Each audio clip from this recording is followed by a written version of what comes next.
And where it go?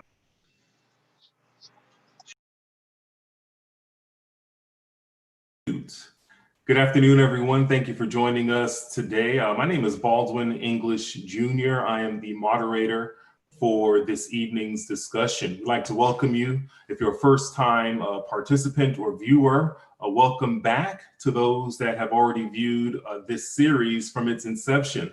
We're talking about the art of policy making, and this is the third part in a multi-part series. And today we are dealing with the state government. Everyone here is from Florida, and we will probably take it from a Florida perspective and discuss a lot of issues that are arising out of Florida. So things may be a little bit different in your state, but I believe that the overall principles that we discuss here this evening will be applicable to most of us that are watching here today. So our subtitle today is, what role does my state government play and how do they impact our local communities? We've seen a lot of that tension in the news recently between the power of the state and cities as it relates to the COVID-19. We've even seen it as it relates to some of the protests and so forth arising after the death of George Floyd. And so this is a very ripe issue for discussion, and I'm hopeful, and I do believe that we will have a very thoughtful discussion here this afternoon. So first, I'd like to introduce our very, very illustrious guests that we have, and these are individuals that have held or currently hold elected office in the state of Florida. They are well regarded. I would like to say on both sides of the aisle, but I don't know, because sometimes, they be tripping, I don't know.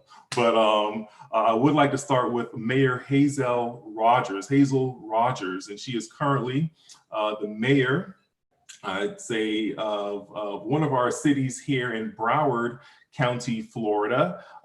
She is, well, let me back it up. I will back it up here. She's from Kingston, Jamaica. So big up to all of my Jamaican brethren that are watching.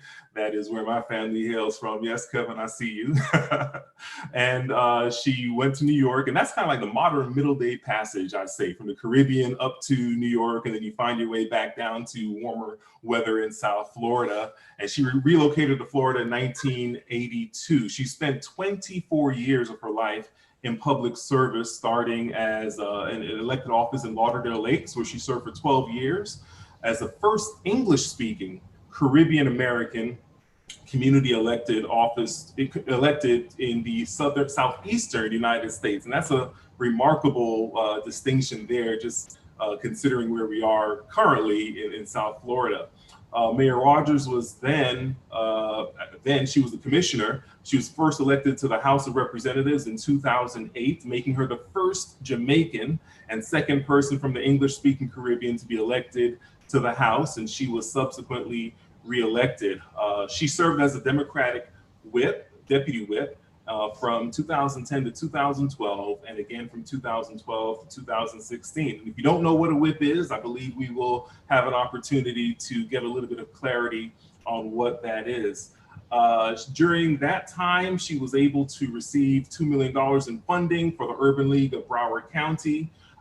She has been supportive of other funding initiatives for her district. Coming back down local after her time in Tallahassee in November 2016, the voters in Lauderdale Lakes elected her with 66% of the vote to the office of mayor, where she currently serves. So Mayor Rogers, would you like to say a brief hello to the people? Hey, good evening. And after that introduction, all I can say, yes, this is Hazel Rogers, mayor of the We Care City of Lauderdale Lakes. And yes, we do care. And it's good to see familiar faces on the podium. I see former state rep Ronald Brzee and Matt Bernard, my colleagues, and looking forward to this conversation. So awesome. That's it for me right now. Awesome. Thank you so much for being with us. Next, we have Commissioner Matt Bernard. He has a long record of public service for our community. He lives in Palm Beach County, where he currently serves as a District 7 Commissioner and is the immediate past mayor for the county. When I met Commissioner Bernard, he was actually working as a state representative for the area, and he sits as a chair currently as the county's homeless advisory board and chair of the COVID-19 ad hoc committee, as well as a policy leader on the finance and tax policy committee. When I guess Commissioner Bernard, I don't know if your job is currently a full-time. I know that you are, I consider myself a retired attorney. I know that your day job has been as an attorney, but he previously served as a member of the House of Representatives, where I mentioned, where he served in leadership positions on many organizations and groups, including the Florida Elections Commission, Greater Delray Beach Chamber of Commerce, and former president of the Palm Beach County Caucus of Black elected officials. Commissioner Bernard, would you like to say a brief hello? Baldwin, thank you very much for having me. Just want to thank a message of hope for bringing this issue to the forefront of the residents throughout the whole United States, because this is so important. And as a fellow Adventist, it's really great that, that we're having this discussion for Adventists for social justice. It's always great to be on a panel with Representative Brise. We served in Tallahassee, we were roommates, and Baldwin, we were also roommates also. And also Representative Rogers, she loves and cares about the residents of not just the county, but throughout the whole state of Florida. So I look forward to this discussion. So thanks for having me. Awesome, thank you so much, and so good to see you again. And last but not least, it's a face that many of you are familiar with if you've been paying attention to these discussions.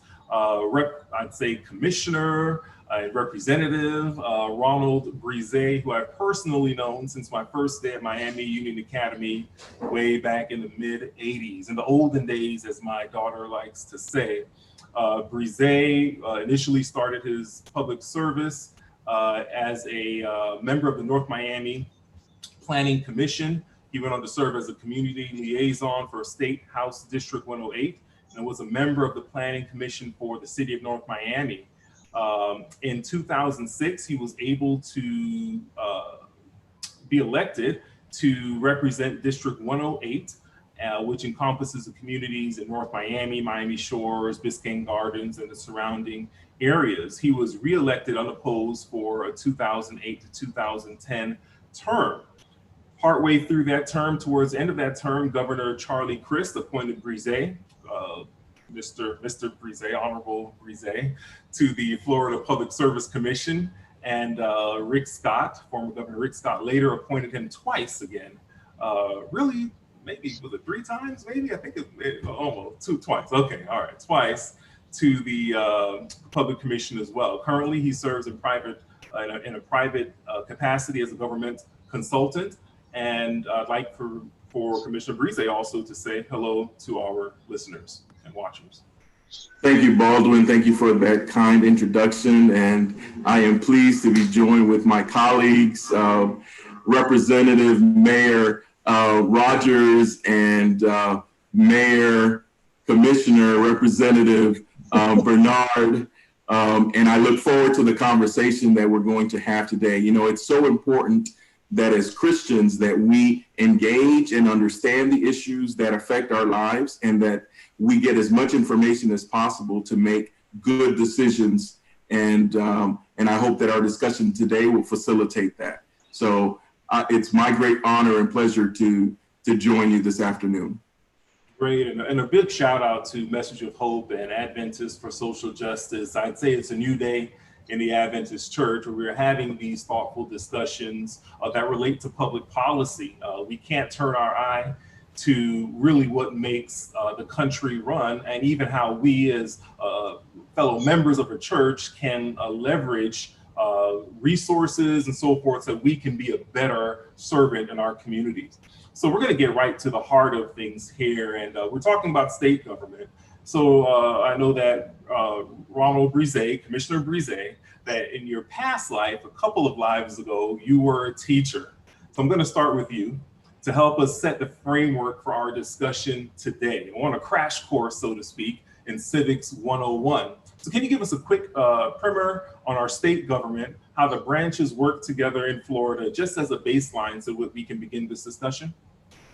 Sure, absolutely, and it's my honor to do so. So as we have talked in the previous sessions, the state structure is similar to the federal structure in that you have the three branches of government. You have the executive branch. In the federal, it's the president, and the president gets to appoint all the cabinet secretaries at the federal level. Well, the counterpart at the state is equivalent.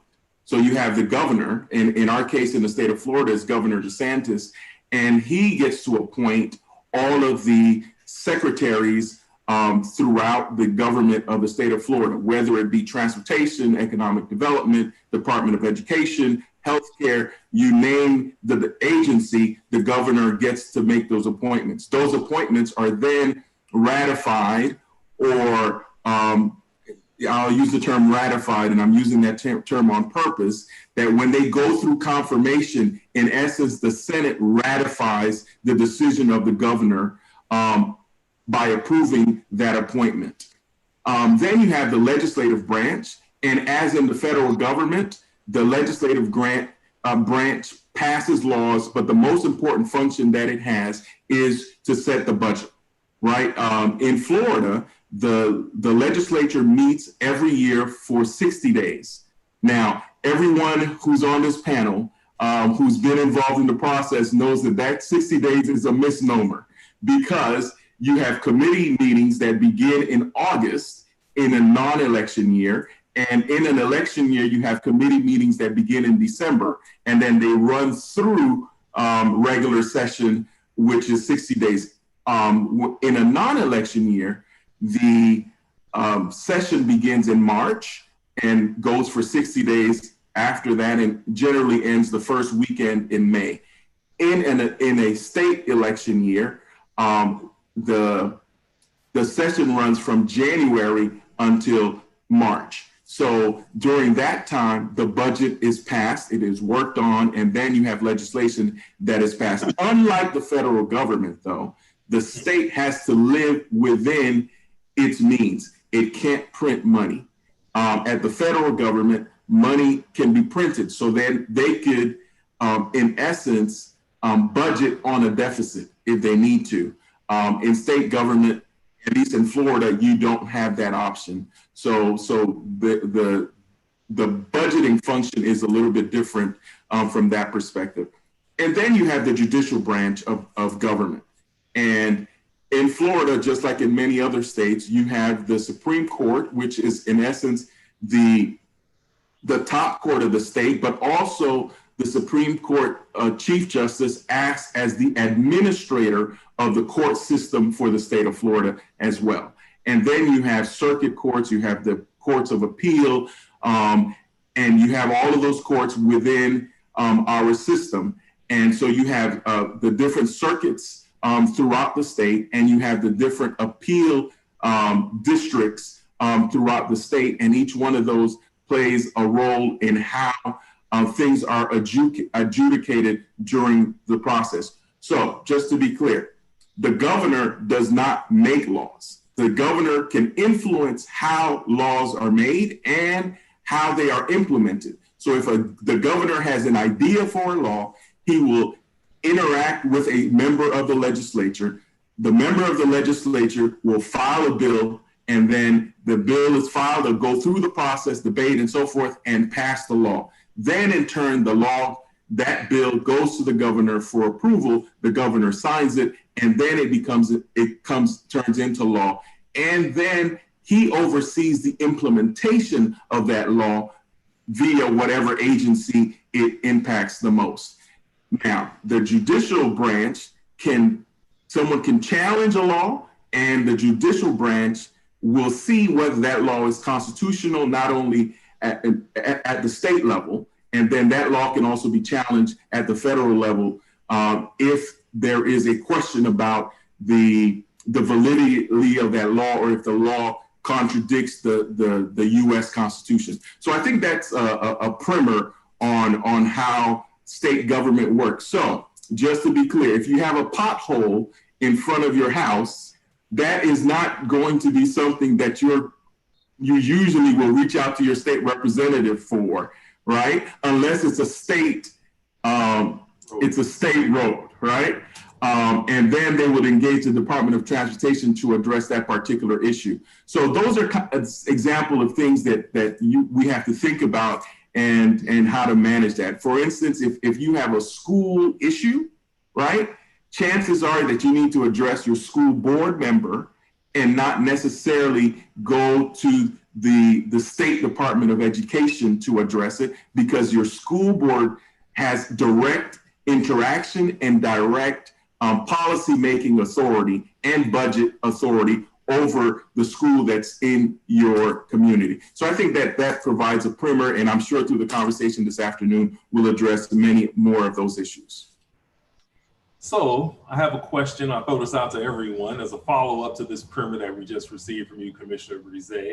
I'd like to know who messed up. Which branch of government messed up when it came to the voters who voted to allow former felons in the state of Florida to be able to regain their right to vote? When that passed, it was tears on the street. Everyone was happy. But yet today we find ourselves in a situation where that dream has still not become a reality. Did the legislature mess up in writing a bill that wasn't clear? Did the governor mess up in trying to do some, untoward things here in an election year? I think it went to the courts. Did the courts mess up in their decision? Like, who holds the blame for not doing what the will of the people wanted to? Well, I'll jump in, and like you asked the question, who messed up? Sometimes you're not going to be able to anticipate what the legislature is going to craft. And so, because, the people who were pushing for Amendment 4, they drafted a ballot language, and they felt like this was going to be a good ballot language that the voters can pass. And so this was passed by the voters overwhelmingly. However, the legislature, and I believe Representative Grant, who's out of Tampa, but he's left the legislature, he filed the bill, which was basically, with the governor's approval, which would to undermine the ability of the voters or returning citizens to be able to vote. And so I don't know if I would say, you wouldn't have thought of all these things, like they were gonna create these different, hurdles for the voters to be able to vote. So now they're challenging it, and they're going to continue to challenge it because they don't want the voters to be able to vote in this presidential election. And so they're going to do everything in their power to block them from voting. Thank you. So to put a finer point on what Commissioner Bernard was saying, look, we're talking about 700,000 plus people that would be added to the rolls that are currently not currently active voters. So that has an immediate impact on outcomes of elections.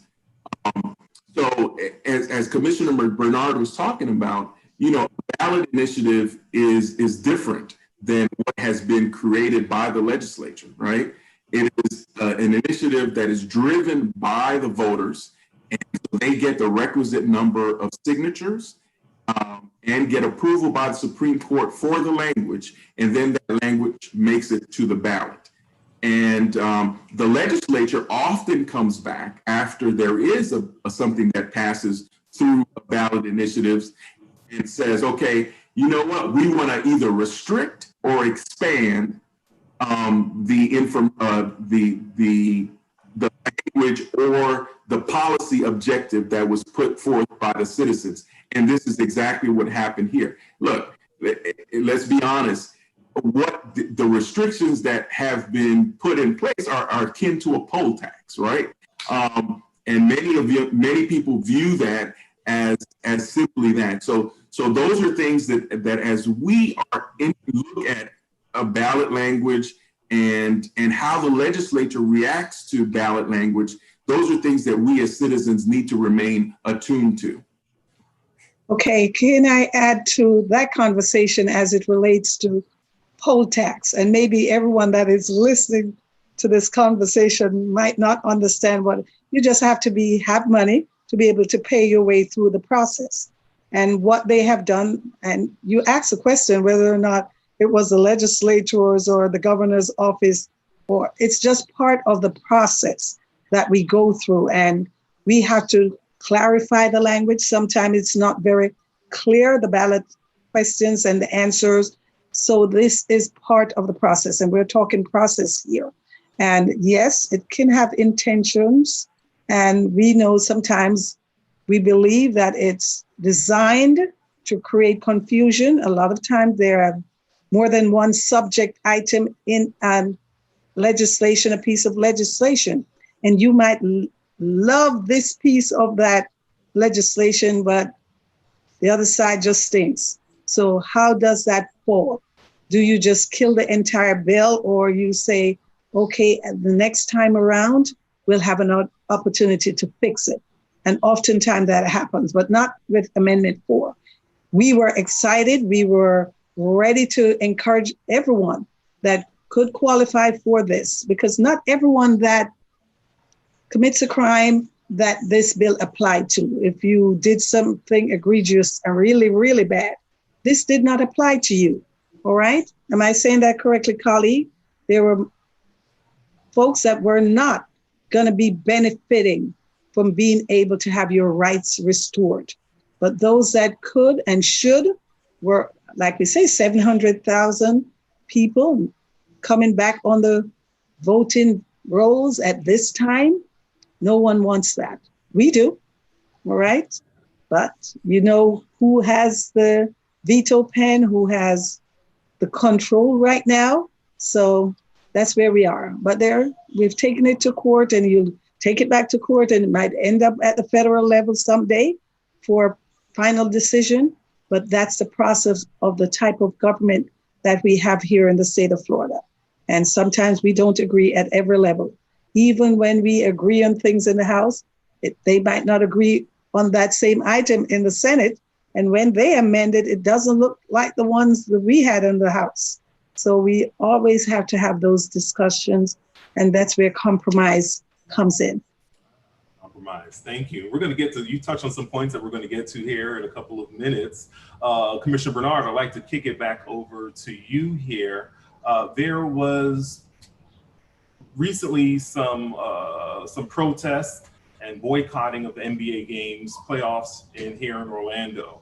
And one of the teams that really initiated that was the Milwaukee Bucks. And we're all aware of the situation that's happening in Kenosha, Wisconsin, with the shooting of the killing of the two individuals, and the third individual that was injured by the 17-year-old gentleman, and the other gentleman, Jacob Blake, who got shot 7 times in the back and is currently paralyzed from the waist down. In relation to the Jacob Blake shooting, the Milwaukee Bucks had a conversation with their team owner, and they said, we need to have something done. We need to affect some type of change. And we understand that there's a bill in the House, and we'd like that bill, a bill based on police reform, we'd like that bill to be advanced. It's just been sitting there. They made this phone call, they made this plea to their owner. Their owner picked up the phone, made a call to whatever the capital is in Wisconsin, and that bill is now going up to be voted on by their legislature up there. So it's just amazing to me that it was just sitting there. So my question to you, Bernard, we've talked a little bit about it here, Commissioner Bernard. I want to talk about the way policies and laws are developed.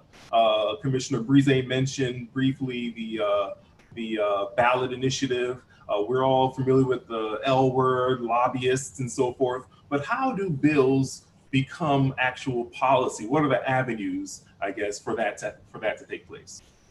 Thank you very much, Baldwin. So what you would just think about it, if you want to change the laws, a law in the state of Florida, let's think about it. Like right now, the total, if you file for unemployment compensation, the total amount that you receive is $275 per week. And so if a citizen, which right now we've had so many residents throughout the whole state of Florida that's filed for unemployment compensation, and the unemployment compensation system is broken. And also the amount that you receive is $275 per week, which is one of the lowest in the nation. So now if you, as a legislator, if you would like to change that, you can file a bill to change it. Let's say we would want to increase the unemployment from 275 to, let's say, $600.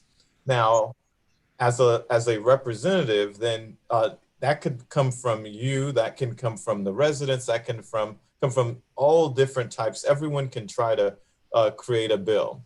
Now, if you're in the Florida House as a House representative, there are a total of 120 Florida House representatives.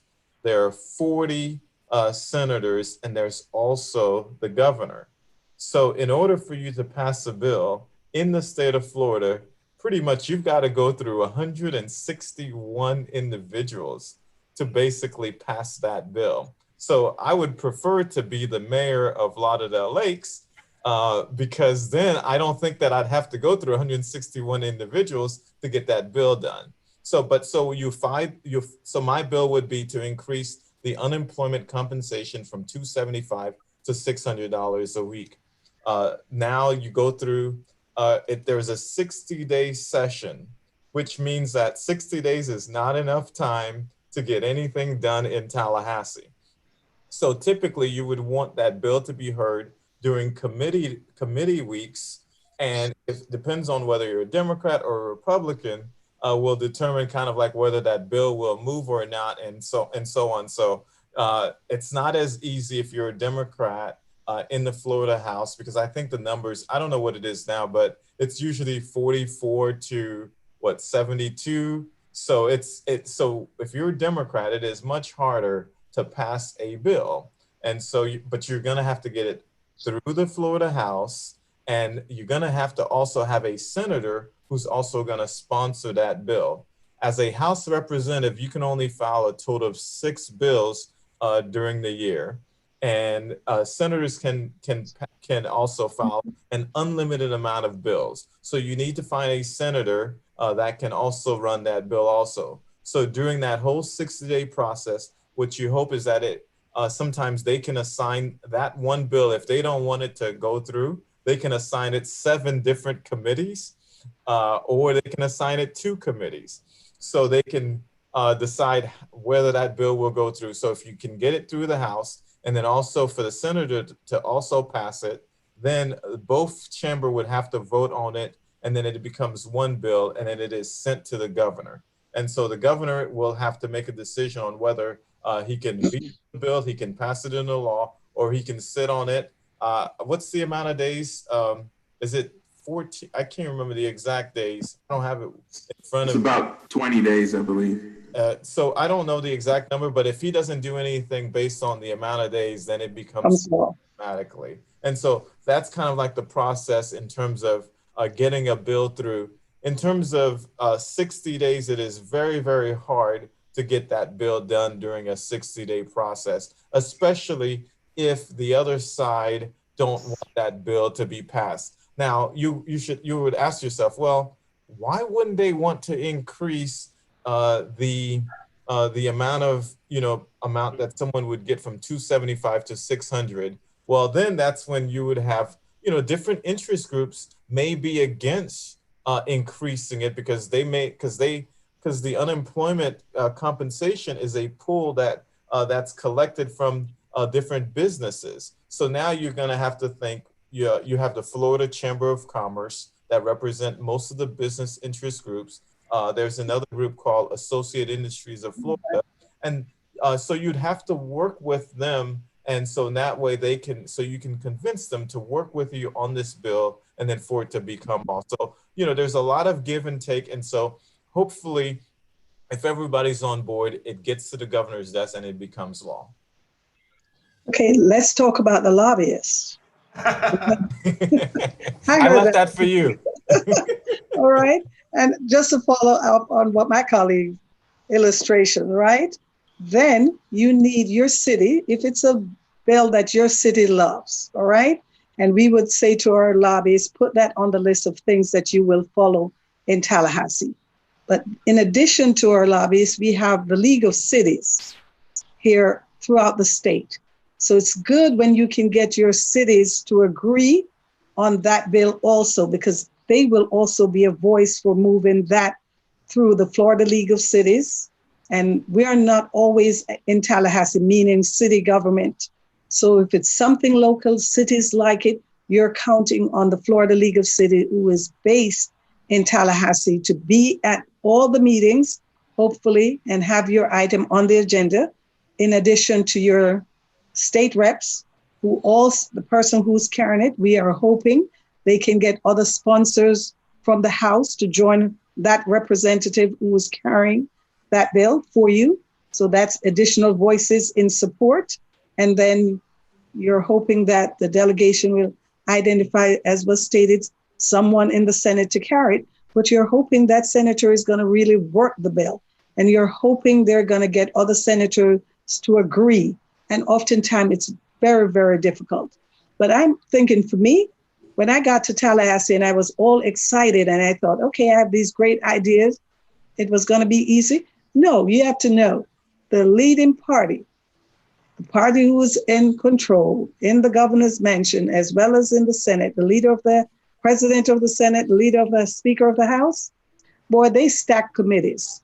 So you're a Democrat, you're going to have 5 Republicans and 3 Dems on that committee. So no matter what you do, you better be, your colleagues have to like that bill, and they got permission. You know, for us, it's not as difficult. We have more flexibility as Democrats, but let me tell you about my R friends. They follow the order. If the leadership does not like a bill, even if they like it, even if their communities love it, they're not going to vote for it. So you're stuck. And if that bill does not pass the first committee, just don't even bother. All right, unless someone has the governor's ears and can have him pull it. I don't see that happening very often. I don't know about my colleagues. They had greater influence than I did, so they were probably getting some things passed. Right, Ron? Well, well, just to add to what my colleagues have said, you know, that process is exactly right in terms of building those relationships. And the reality, whether it's the Democrats who are in the majority or the Republicans who are the majority, when you have the primary responsibility of governing, you want to keep your troops in line, right?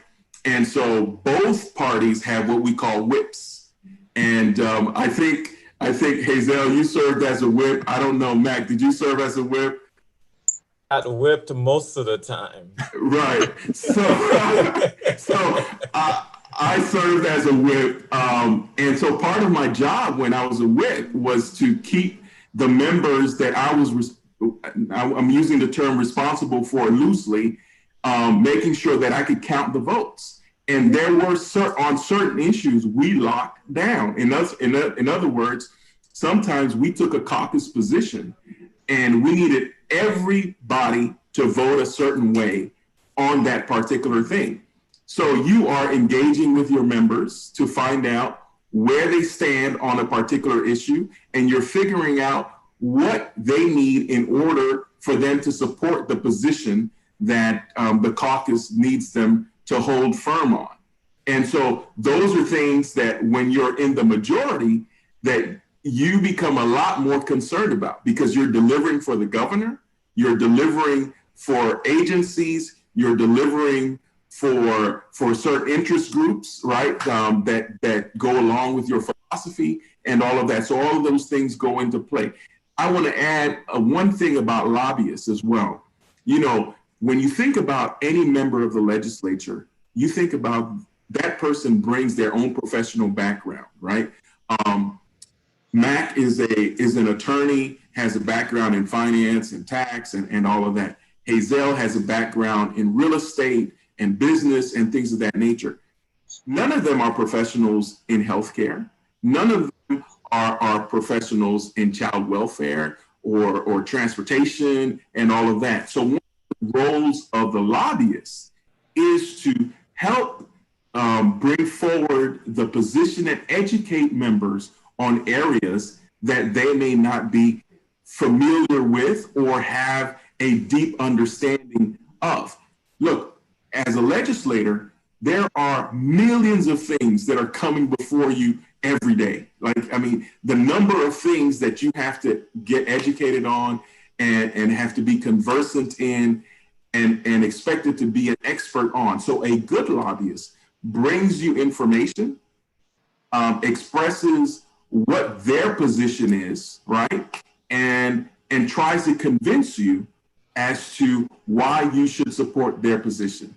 And that's the job of a lobbyist. And every interest group in the state, whether it be a city or whether it be corporations, they all hire people to help advance their interests in the process. And lobbyists very often know the process very well. One of the things that has happened as a result of term limits, Oh, yes, is that you have members who don't get to see the life cycle of an issue that they've been involved with, right? So you're limited to 8 years in the House, and some go to serve 8 years in the Senate. But sometimes it takes 20 years to see something go through and work. So you may pass a bill in your first term, but you continue working on that issue every year until it gets better and better and better. And so by the time you are terming out, you are looking at, look, these are other things that I need to focus my energy on. And so therefore the interest level on certain things changes because every member has goals and aspirations that they have in terms of accomplishing certain things. And so therefore staff, institutional knowledge. the staff, both in the House and the Senate, begin to help drive the process a whole lot more today than it used to be. And lobbyists play a much greater role in the process simply because they have the institutional knowledge and the know-how. Yes. Baldwin, I'd like to add, some people just think that, hey, it is passing a bill. I think that both, Representative Brzee and Hazel Rogers, killing a bill gives you just as much satisfaction because there are some bad bills that get spiked. And, and we, like in the House, when we can kill a bill, like it would be just as good as passing a bill. So, sometimes it's not just passing a bill, sometimes it's killing Stopping it. that will have a negative impact on the residents of the state of Florida. Good point. Good point. Hey, Baldwin, real quick. Sure. If we could throw out a question here. Sure. We have a question from the listening audience. Yes. Okay. And the question is this, coming full circle again, is this why the power of the vote is so important? Where it goes back to, if you're looking to have bills passed or things changed, and the particular representative that is there now is not, for that particular issue that you're presenting, is this where the power of the vote comes in? Well, I'll jump in real quick because, first of all, I ran for state senate in 2012 and I lost by 17 votes. Oh. So you want to talk about the power of the vote? That really Yes. would have, that would have been history to be a state senator. So the power of the vote really, really does matter in terms of all of the issues. But the Tallahassee is a little bit different because, when you can have a city commissioner that is held responsible by the residents in the city. But when the person can live in Broward County, and then they're going to Tallahassee, which is 6 and 7 hours away.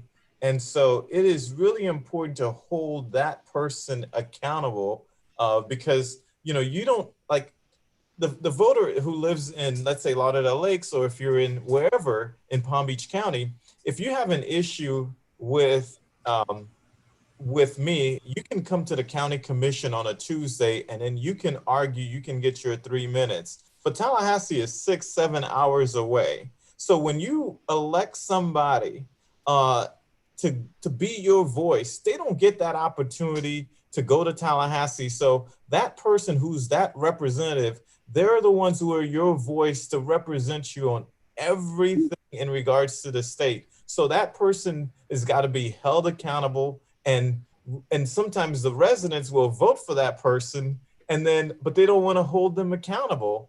And then they're wondering like, oh, these are some bad policies that came down from the state. Well, you didn't hold them accountable. You don't even remember who you voted for. Mercy. Okay? Yeah, mercy. Just know that. You are not connected. We could talk about that all day long for me, because yes, we're voting. We are not understanding the issues around the person. You don't know who you're voting for. And they go up and they do their own thing. And like was stated before, it's a long ride to Tallahassee. And you can get to Tallahassee and believe you're going to be able to see your House member or your senator. And that is not guaranteed. Even when you make an appointment, you might be speaking to staff. All right. And when that person returns to the district, they have a responsibility of sharing information. And you have a responsibility also as the person who voted for that person to be engaged. All right. And the reps come home and they work the district. They have meetings, town hall meetings, they do everything. Oftentimes, the room does not have 10 people, and there's enough notice. You know, that's the problem that we have in our communities. But some of us go to Tallahassee truly understanding the district. I know what issues my churches, as we are talking about religious organization, and especially, yes, I was baptized Adventist, but then I went back. So I pivot over here, but my church, I really worship on a Sunday. And we will talk about that offline, gentlemen. All right. you know me. So I love my church and I visit my church. So that is why I'm in church on a Saturday and I'm in church on a Sunday. So I grew up like that. One grandparent was a 7-day and the other one was Church of God, and we were doing our thing. But it's not just about you. You have to know who you are. You have to know the community that you're representing, and you have to be having conversation. You have to be committed to engage in your community, because they just don't like meetings and they don't like coming out. They elected you. They want you to know everything. All right. But you have to engage your communities. And this election is no different. We need to be engaged in every aspect of it. Voting, but before that, educating yourself on what the challenges are and what is important to you, what changes you would like to have. Those are the policies that you're hoping that will be advanced on your behalf to make things a little bit better for all of us. I'm going to stick with you, Mayor Rogers. We're talking about voting. We're talking about the power. You mentioned a couple of questions ago about the governor's veto power and the legislature's power and so forth. The split in the state of Florida between registered voters. We're talking about registered voters here. The split between Republicans and Democrats statewide is about 50-50. In fact, Democrats statewide outnumber Republicans by a couple of 100,000 votes. Yet, in the Senate and in the state House, Democrats are significantly outnumbered. And this is part of the challenge we've talked about by needing a whip and having a caucus that is going to be, you have to be solid together as Democrats, and then you have to steal some Republicans really to even move something forward. So I guess my question is, how can the minority, and we've talked a little bit about it, how can the minority be successful in moving policies forward? We may have addressed that already, but what is the plan, if any, to greater parity in the legislature? Okay, I will start with the census. And if you look behind me, I sleep it, I wear it every day, because if we're not participating in the census, if we're not being counted, then we won't have district drawn to reflect that community. And if we have more Democrats In the House, we have fair districts. The last time it was all about fair districts, and fair districts did give us a little more. I think we gained 2 congressional seats here in the state of Florida. We took that away from New York. So we have that. Then it's up to the House. That's how important the legislature is, and especially House during census and after census. They are going to draw a district, and they are compelled by law to make it's 120 members. But if we were counted, they know exactly who we are, and the district should be drawn to reflect that population as best as we can and to be fair to all. So I'm just saying to everyone that's listening, you have a responsibility. That's the only policy you can change. And that policy is go out and be counted so that the legislatures will do the right thing, or by court order, because it can be challenged in court if they're not following fair district guidelines to draw those districts so it truly reflects the demographics of the district or the community that we serve. So census is critically important. So if you're listening to me, please go out and be counted.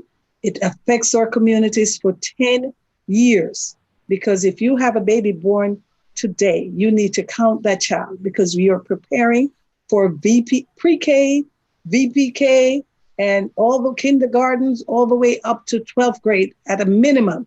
And if we did not know that there was a newborn, then we did not have that resources set aside for that child.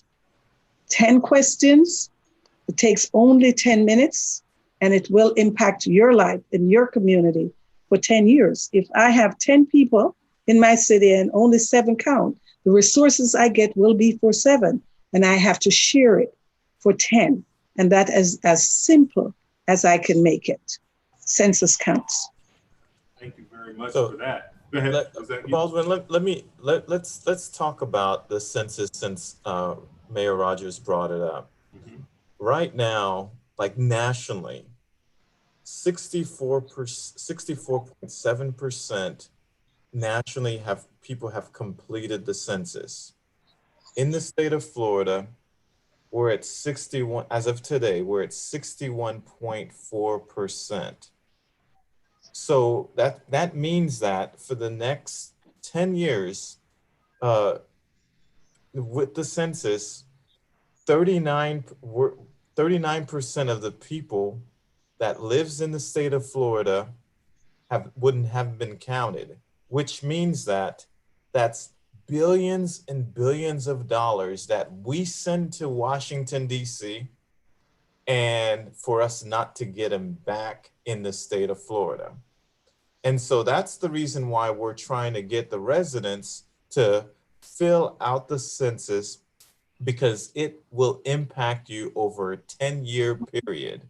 And most of the communities that don't complete the census are some of the brown and Black communities, because they were trying to add the citizenship question to the census.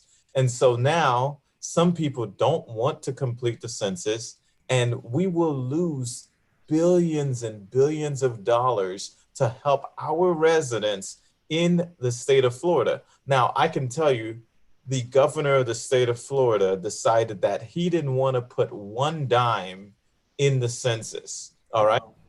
He didn't put one dime. So you have states like California who is spending millions and millions of dollars to get all of their residents counted. However, our governor decided that he didn't want to create a complete count committee for the state of Florida. He has not allocated any dollars in terms of completing the census, which means that September 30th is the last day. We would lose about 39, whatever the final number will be, 35, 39%, whatever it is, we will lose for over a 10-year period. And the reason why he didn't decide that he wanted to invest in the census is because he may not want us to get additional seats in the Congress. And so because of those reasons why our communities will suffer and we will lose it for over a 10-year period. So So the other component of that is, as both Mayor Rogers and Rep or Commissioner Bernard mentioned, is redistricting, right? And that's such an important component. So you have 120 seats that have to be redistributed based upon the outcome of the census, right? So if you have certain parts of the community that have grown, right, and other parts of the state that have decreased in numbers, so what ends up happening is that you begin to shift the number of seats to different parts of the state. And, you know, before COVID, we were growing at about 1,000 persons per day in the state of Florida. And so you think about those numbers with respect to the census. As Commissioner Bernard mentioned, we're at a 39% deficit right now, right?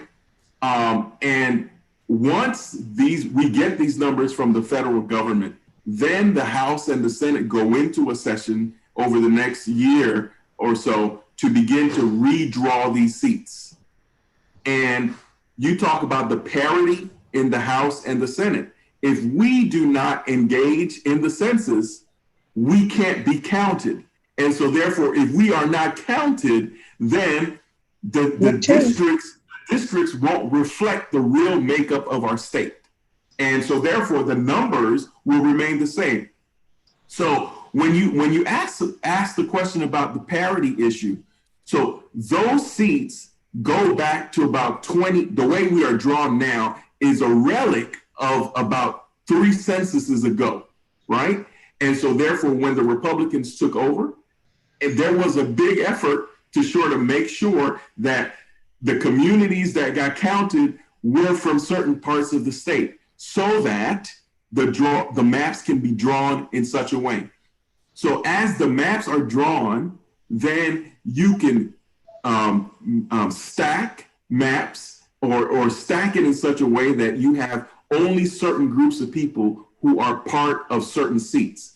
And so as you do that, you can keep that disparity between D's and R's in the House. Ideally, you would have seats across the state that are within the 45% to 55% range D and R mix, right?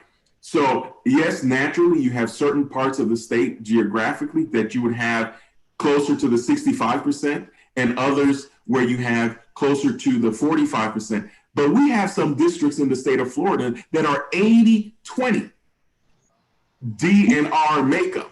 And so therefore, you think about that. You think what that does to policy making. If I am a member of the Senate or I am a member of the House, and I am only beholden to 80% of people who have a type of philosophy, whether it's D or R, then I have no reason to negotiate with my counterpart who has a different philosophy or who has a different approach to things. So that's an additional reason why people should engage in the census.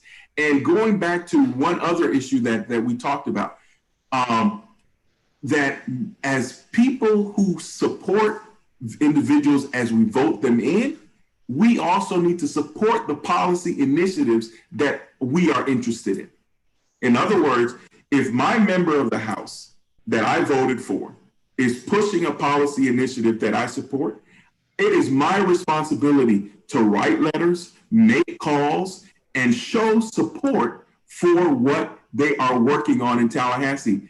And the inverse is true as well, that if there are things that will hurt my community and my member is going to vote against something or is seeking support from other members to kill legislation or modify legislation that will move things in my direction, it is my responsibility as part of a democracy to engage in the process, make the calls, be engaged, so that people know that my member isn't out there on an island. My member has a community that is supporting them in this effort. And so therefore, when they have to stand up to their own caucus, or when they have to stand up to the pressures of the majority and say, look, I can't do this, I can't vote this way because this is an accurate reflection of my community. So I am voting my community's interest, But they can't do that if their community isn't truly showing support for the issue that they are standing up for. You know, there's a saying that says a squeaky wheel gets the oil, and you know, voting is really the bare minimum. So you raise a good point there, Commissioner, that that engagement after the fact, that continued engagement with your representatives and senators is really what moves the needle as well. If you can if you can write letters, make phone calls, whatever the case may be, if legislators never hear from anyone about an issue, it is not in their frame of consciousness, and it won't be top of mind for them to continue. You got a question for us, Kevin, or? Yes. All right. And it goes along with this piece of it as it relates to lobbying. The question is, can citizens form their own lobby group? Or, you know, in deeper question, how are lobbyists created? How does that work? I know Brother Ron talked somewhat about that, but is it possible for citizens to, you know, create or be their own lobbying group?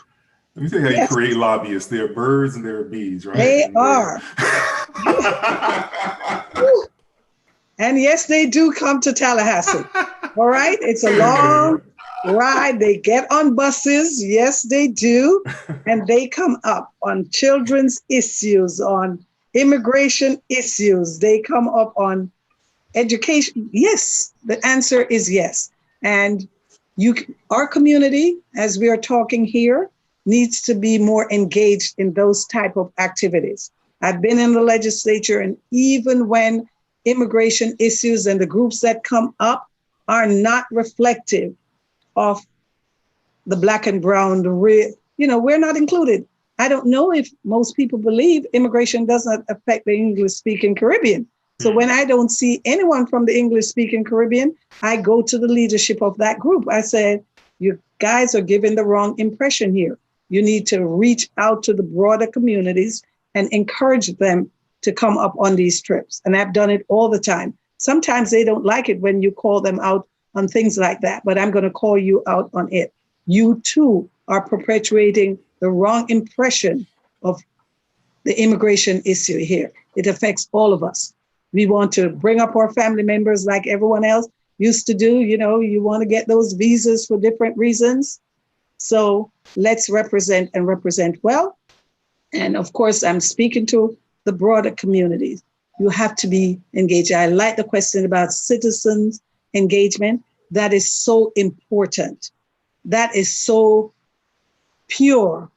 No influence. You have nothing else but that one issue that you're coming up on. A lobbyist can be conflicted. And those of us that's been there, we know when they're just coming, okay? And that's when you come in, because if it's an issue affecting your community, you have a responsibility to speak to those issues. And sometimes you go against the lobbyists because you know it's not the best interest for your city or your community. I work for a power company, and it's interesting. You know, I have certain calls. I get a call from some citizens in a certain affluent area, and they will complain that a street light is on 24 hours a day. A street light is on 24 hours a day. And in some of our communities, less affluent, where a street light may not have been working for weeks on weeks, at night, that creates a security issue. No one says a word. You know what I mean? So, you know, we're out anyway. I encourage your communities to be the eyes and the ears on issues, because as elected officials, local elected officials, we can't see everything. So we rely on our citizens, and we must try and engage them as much, educate and engage. That's what we must do. So in terms of that engagement and education now, and just being relevant, we are, as a result of the deaths of George Floyd and Breonna Taylor, we've seen organizations like the NFL change course on their social agenda. This week, we saw what the NBA did. And it's almost as if when you watch the media, almost as if a line has been drawn between Black Lives Matter and Blue Lives Matter. And I think a lot of us are really in between there in terms of respecting and loving and wanting police to be around, but also respecting and acknowledging the fact that it's not, you know, policing has not been perfect. So with what effect, is my question, has this social reawakening, so to speak, had on Tallahassee? I know you all are in different capacities now, but I would imagine that you kind of keep your finger on the pulse of what's happening there. What is moving the needle in Tallahassee with policies, and what policies, I would say, have been impacted or raised as a result of these issues? I'm going to toss it over to you, Commissioner Brise. Thank you. That's an excellent question. So, last year, for the last couple of years, there's been an effort to do a criminal justice reform, right? And they've been slowly trying to work something. I certainly believe that as a result of the many things that we have seen over this past summer, that is going to have more sea legs coming up next year, right? Recognizing that session will take place in March of next year. But there is real friction. And I think all of us on this call will admit, as you addressed in the question, there is real friction in terms of the Blue Lives Matter and the Black Lives Matter part of the conversation. And I think most of us fall in the place where, look, we respect the police. We understand that it is a difficult job. We understand that police are sometimes under-resourced. And what I mean by under-resourced, I'm not talking about from a financial perspective, but sometimes the police don't have the human resources to address certain situations. For instance, you have a case that you have a domestic dispute going on, right? Or you have somebody who has a mental capacity issue, right? And so the police officer isn't the best person to deal with that situation. You probably need a mental health person to deal with that situation. So I think that part of the conversation that needs to occur, and that undoubtedly will occur, is how do we readjust and finance and support those functions so that the appropriate people that need to be dealing with certain instances have the ability to be there to deal with those issues. We also have to address all of the other issues that deal with, the cameras for the police, the internal practices that are in place in police departments across the state, the funding of certain types of weapons, the funding of certain types of machinery that police departments have. So those are all conversations that I believe are going to be live in the next session after the election occurs. So I certainly believe that all of these issues are ripe for discussion at this period of time, and I'm a believer and hopeful that the needle will move in a significant way in Tallahassee, as it will at the local level as well. Because a lot of this, cities have the ability to engage on what their police department looks like, right? Do they have a board that oversees, an independent board that oversees police activity and those type of things? And so at the local level, the local governments have the ability to put in place some of those things and so forth. I do have an issue, and I will say it since we're among friends and family and this ASJ family. I think sometimes the language that is used creates unnecessary friction. And so the notion of defunding the police, I think, puts out a message that is not truly reflective of what people really want to do. Now, if you want to reform the police, that makes perfect sense to me. If you want to readdress the functions of the police and all of that, but using the term defund the police creates an unnecessary barrier And so therefore that shuts down any possibility of negotiation and moving the ball forward in a reasonable way. Anyone else want to weigh on that question about what's happening in Tallahassee now as a result of the recent social reawakenings? I would just quickly add, like I don't trust Tallahassee to do anything in regards to what's going on in regards to the social unrest. So I wouldn't, if I was betting on it, I don't think Tallahassee is going to do much. I think that this is a local issue that's going to be more decided by the municipalities, the counties, and then maybe you can, like after the November election, in terms of the leadership in the White House, that can have where you can have different discussions, but to rely on Tallahassee based on the makeup of Tallahassee, I don't think much is going to get done in Tallahassee. Sobering view. I know Miami-Dade County, they recently voted to have a police, like a council, public council that kind of reviews police interactions and so forth that rise to a certain level. So I agree with you. I think you could probably get more action at the local level there. So when we talk about local versus state or state versus city and county, Commissioner Bernard, I think you brought up a good point, which leads me to this next question. The COVID-19 epidemic has highlighted some of the push and pull between home rule, right, by local governments and the state policy. Mayor Rogers, I'd like to ask you, where is the line drawn between what laws and policies that local municipalities can enact and where the state can step in? Okay, that's a good question. And the reason I like it is because of what we do in Broward County. We have a mayor who is open.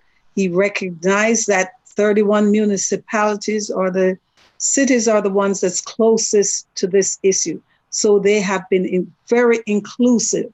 So when you hear our county mayor speaks, trust me that he has had discussions with all the mayors from the 31 cities in Broward County. We have also recognized that we can be more restrictive than the county as cities, right? If there's an issue that is relative to COVID-19, if our business is not following suit, now we can find them. Now we can, close them down for 24 hours. And if they're not doing right again, we can additional restrictions. My biggest concern as it relates to COVID-19, we know the number of those that are affected by COVID-19, but we don't know how many deaths do you have in your city. If you monitor the numbers, you know of the numbers of infection, but you don't know the number of deaths per city. And it's not that it's hard to find, right? You have COVID hospitals. And I can speak from experience with friends relating to us that they weren't aware that their assisted living was going to be pivoted into half the facilities being a COVID only, and then the other half are your regular assisted living that you place your family members in because the family the needs of that person, they needed additional care. So when that was happening, there was no choice given to local government. It was a last minute thing for us. So we were all nervous as to where, this not in my backyard syndrome is always it. Are they putting it just in certain communities?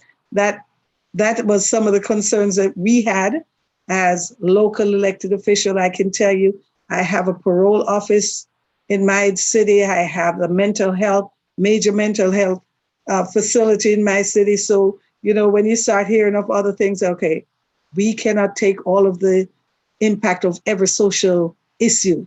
We need to make sure other communities have some of those issues. COVID-19, no different, but every city, I can tell you, every mayor wanted to make sure safety was first. The science was important to us.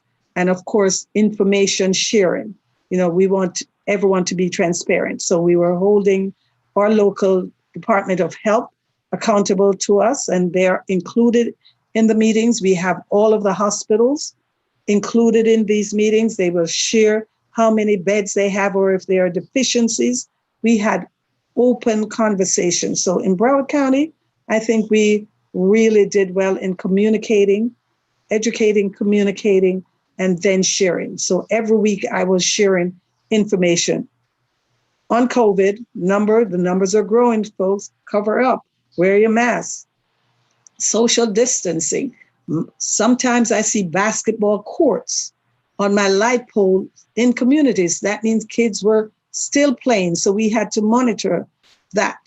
Folks were still having birthday parties and their kids even close to me. And I'm saying, you see my magnet on my car. So why would you want to do something like that so openly? You know what I'm saying? So we had to have conversation.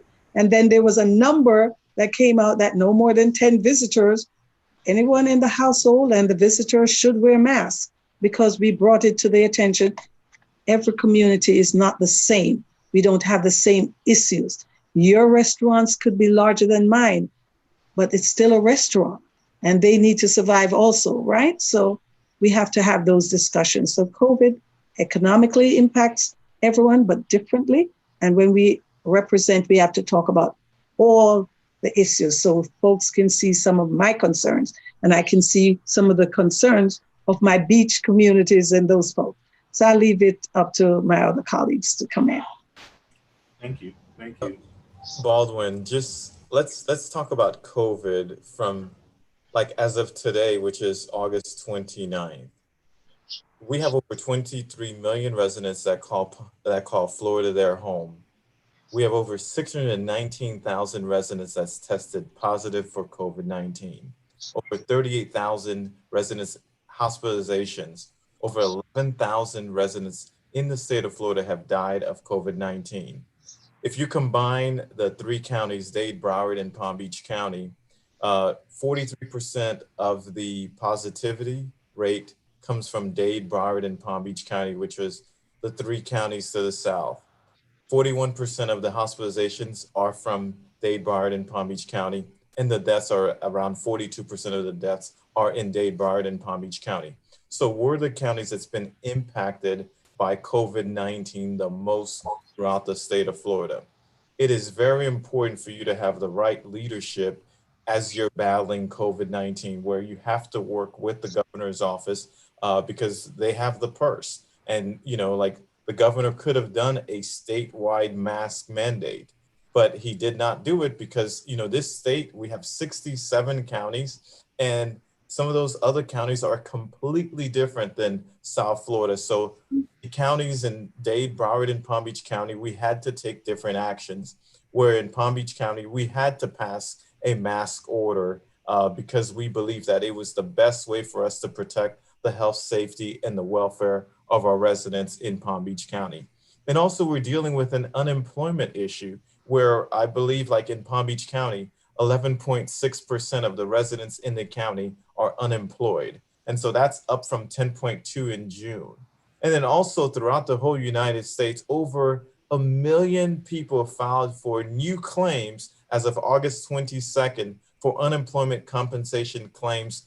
1 million people, and that's like the 22nd time in 23 weeks where over 1 million people filed for unemployment claims. So we're dealing with so many issues that we actually have to work together. Dade, Broward, and Palm Beach County, we have to work together.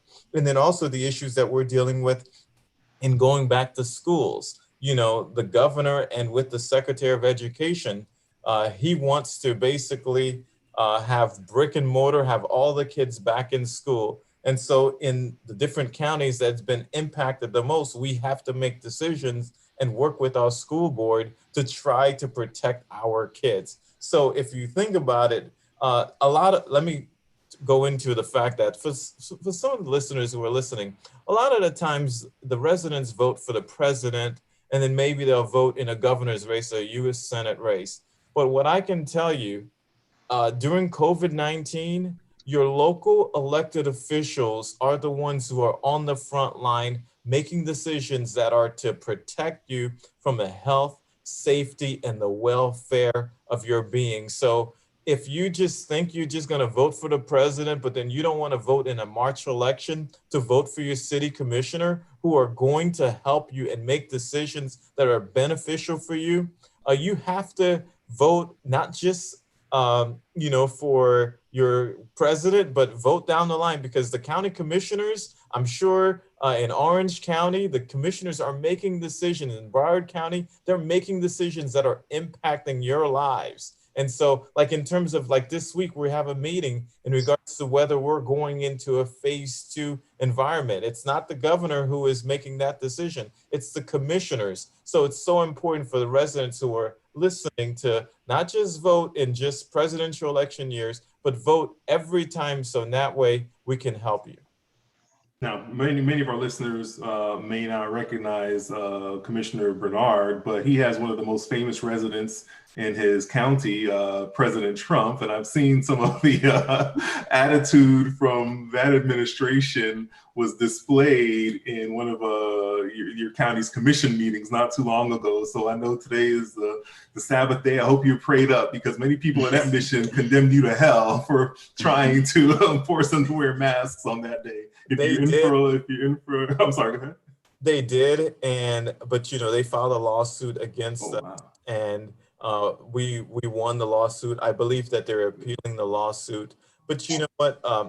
At the end of the day, we have a job to do, which is to protect the health, safety, and the welfare of. We have over 1.5 million residents that call Palm Beach County their home. And I'm actually in my district. I'm a District 7 commissioner, and the president's residency is in my district. Wow. County commissioner. So Wow. when he's going to vote in November, I'm sure he's probably going to skip mine.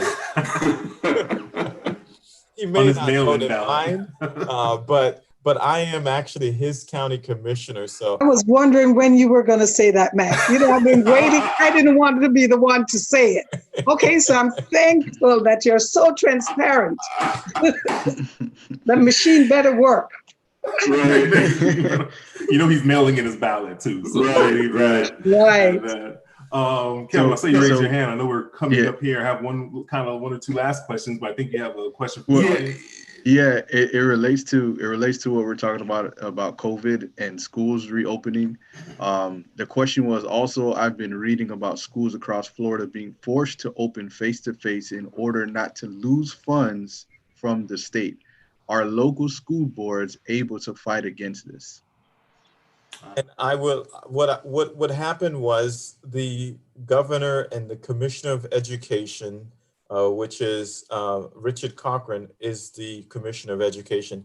I served with him in the Florida House, so he was the House Speaker under Mayor Rogers, and so he's made the decision that he wants basically brick and mortar to basically open up throughout the whole state of Florida. And so now the FEA, that's the Florida Education Association, they filed a lawsuit in Leon County. And in Leon County, I think that was Judge Dotson who determined that, they were outside of their boundaries, that local school districts, like we have school boards throughout the whole state. And so the school board, like in Dade, Broward, and Palm Beach County, they should make the decisions that are best for the kids of that community. And so what the governor did was he asked for a stay, and the judge did grant him the stay, but then he denied the stay. And so now the governor will appeal it, and then so to ask for a stay. And so this decision, so some of the board members, like in Palm Beach County, the school board had submitted a plan to the Commissioner of Education, and they rejected that plan. So now what they had to do was resubmit another plan to the Commissioner of Education. And so now our school board is trying to decide whether or not they should throw out that whole plan that they had submitted when they were forced to create a plan that wasn't best for the safety and the welfare of the residents of the county. So this is an issue that's hotly debated, and that impacts the families, your community, the school district, teachers, and residents throughout the whole state of Florida. Thank you, Commissioner Bernard. Any other questions from the audience before we begin to wrap up? Kevin? Yeah, one more question here. How does one know when their state representatives are holding town hall meetings? Are state representatives required to hold town hall meetings for their constituents? So I'll take that. So state representatives are not required to hold town hall meetings for their residents, but most good state representatives will hold town hall meetings. They'll send out mailers or send out information. The newspapers will generally put that in the paper for the state representatives for free as a public service. And so that their communities know that these town hall meetings are being held. Look, I had the same type of participation as Representative Rogers, and I'm sure as Representative Bernard. Just like any church, right? When you have a business meeting, unless the church is burning down, you'll have the faithful 2% or 3% that will show up. And it will be the same faithful 2 or 3% that show up every time. When after every session, I used to do a thing. Before every session, we would hold 4 town hall meetings to sort of talk about what we think is going to happen. These are the bills that I'm looking to file, and so forth.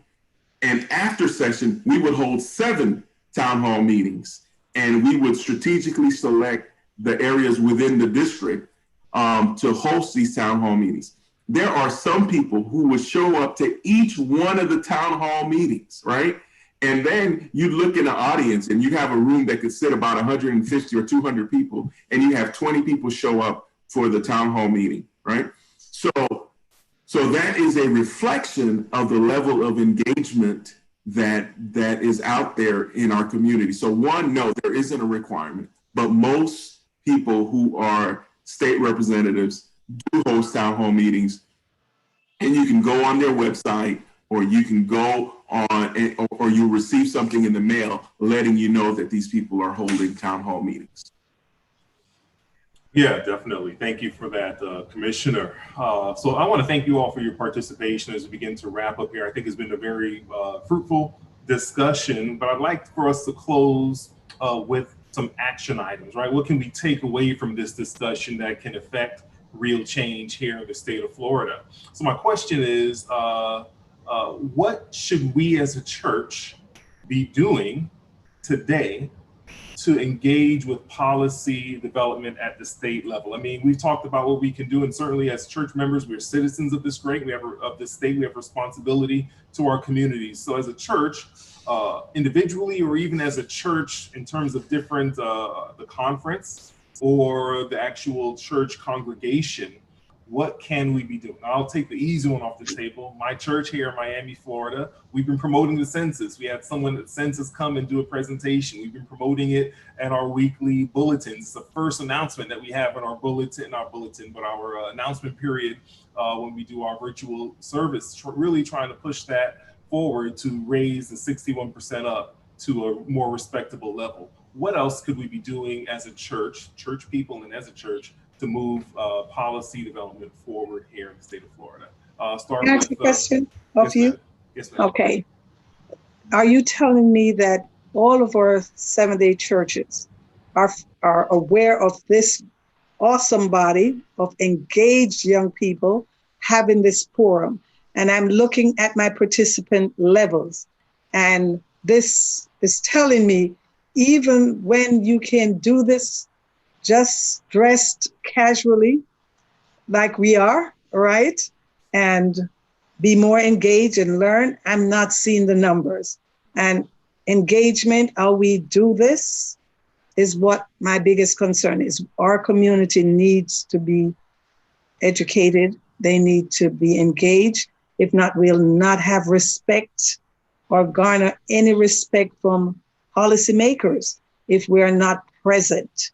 Okay, I've learned that, I believe it, and it's reflected in how we are treated and how our issues are addressed. So I'm glad the church is, I can tell you, my pastor from Ambassador did something on a Sabbath, and I was like, what are you doing out here? It was a march. And it was at 2:00. I'm like, and he reminded me why it was important to be there. Nobody says you can't do certain things. It's what you do. All right. And if you're going to educate and lead, you have to lead in the right way. So I was walking with my pastor and we were doing what we needed to do. And then when I go to my other church I'm out there too. You lead by example, but we have to bring the numbers up. That is my response. And that's what I would like to see across the board. And the pastors have the ears of more people than we will ever have. Every week, they have a number of persons that they can influence and engaging in your communities, attending meetings in your communities, and most definitely encourage voting. We're not telling you who to vote for, but we're telling it's your civic duty and responsibility as a citizen, an immigrant citizen of this country, to vote. They might just change that law one day and just tell you if you don't vote for 3 consecutive elections, you need a green card. Look at that. Anything can happen with executive orders these days. So I'm true. sorry, I had to go there. Thank you. Thank you for your input, Mayor Rogers. I appreciate that. Hopefully, what you saw from the pastor of Ambassador is not new. It's not just a blip in the radar. Hopefully, it is a new direction. And I believe I have also seen a lot more engagement from the Adventist perspective. So we're going to hope and pray and that continues. Commissioner Bernard, the question is posed to you as well. Yeah, just, since this is pretty much the last question, I want to make sure I, just want to thank Kevin for, getting the questions for us, Baldwin for moderating, and also being part of the panel with Representative Brizet and Representative Rogers. It is truly an honor to, that message of hope is putting this on, and also that it's going to be streamed through the ASJ stream media. We've got a lot of issues that we're dealing with in the state of Florida. So we just need, the Adventist community to continue to help us fight COVID, deal with this unemployment crisis that we're dealing with, because we've had a lot of shuttered businesses, back to school issues that we're dealing with in the state of Florida, hurricanes that, with COVID and also the social unrest that's going on, not just through Florida, but also throughout the whole United States. And then finally, the census, where, like Mayor Rogers said, we need everyone to be counted. So, and as many people have said in the past, if you're not at the table, you're on the menu. So thank you for having me. Thank you. And Commissioner Brizet will close with your thoughts on this. Yeah, thank you. And I too want to chime in and express my gratitude to all of you for your participation today, not only to the audience that's currently watching, but then to the audience that hopefully will watch the stream as well. So the takeaways and examples of things that some churches are doing. So at my church, at Patmos in Apopka, what we've been doing, we have a food drive that we do every other Thursday. And so we've added a voter registration drive with that. And so we're encouraging people to vote. As we know, we can't tell you who to vote for, but we encourage people to vote. We have at different times during this year, during our service, encourage people to go out and register, request a mail-in ballot. We have suggested to people that, look, with the questions around the post office, request a mail-in ballot, but we want you to go hand deliver that ballot. And so we are trying to get everyone engaged and we want to hold our members accountable in terms of voting. So we want to, have a community that checks on each other to say, hey, look, early voting has begun. Have you gone out to vote?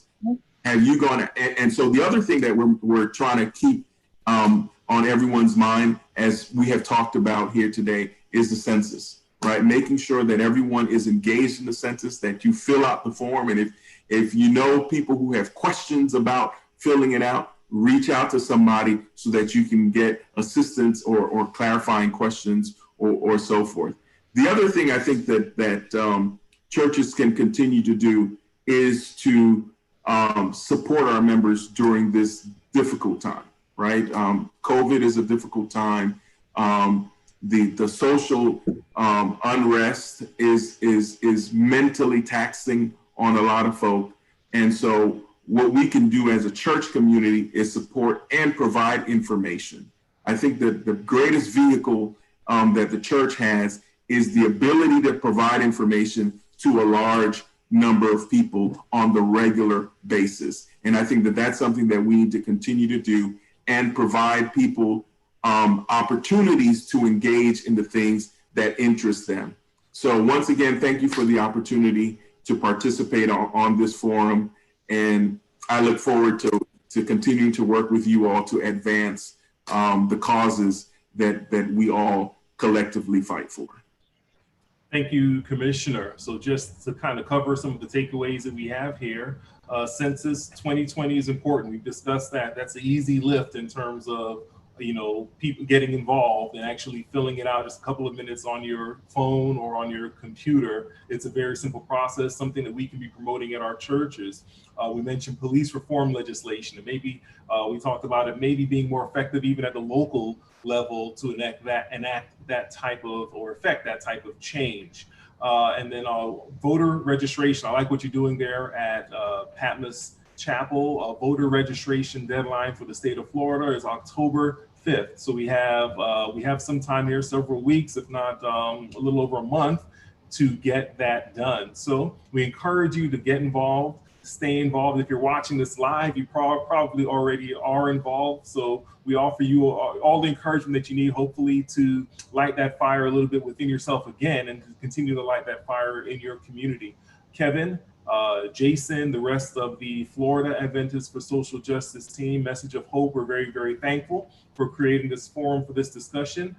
Thank you to all of our panelists, Mayor Rogers, Commissioner Bernard, Commissioner Brise. We're grateful for your time today. We thank you, and we look forward to further discussion of pushing Florida forward.